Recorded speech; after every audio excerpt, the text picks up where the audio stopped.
Welcome to tutorial number 11. In this tutorial, we are going to look at the log file generated by the spatial model.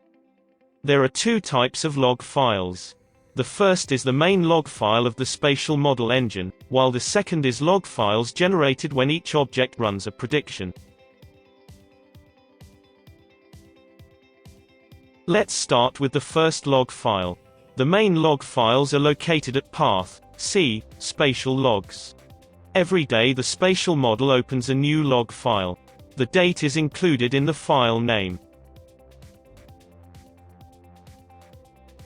Going into this log file, you will see that each line contains the timestamp of the message, a code from 0 to 5 that gives the status of the message, the class name, method name, and the thread generated the message.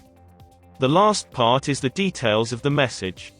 The numbers from 0 to 5 represent the severity of the message. 0 is an info message. 1 is a bug message, 2 is a warning, 3 is an error, 4 is critical, and 5 is an urgent message. Opening one of the log files shows that most of the messages are info messages, which means the system is running correctly. The other type of log file is generated for each model when the spatial engine makes a prediction. These files are located in a directory, C, spatial monitor logs. For each object, there is a separate directory that contains the log of the last prediction. There are several files in each directory. The most important one is the OK log, which gives the status after the last prediction. You can also find the error file, which tells if any errors occurred. Errors from the error file will also be displayed in the log file within the same directory.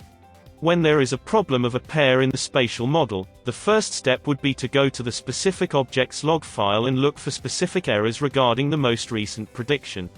The log file can also be observed from the user interface. For each pair object, there is a tab called Log Data from the Details interface. The log file in this tab is the last prediction log file. This picture shows that the model predicted data for 10 objects, and all ended OK.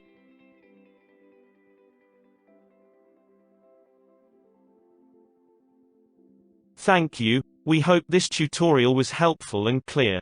For more details, please go to our website.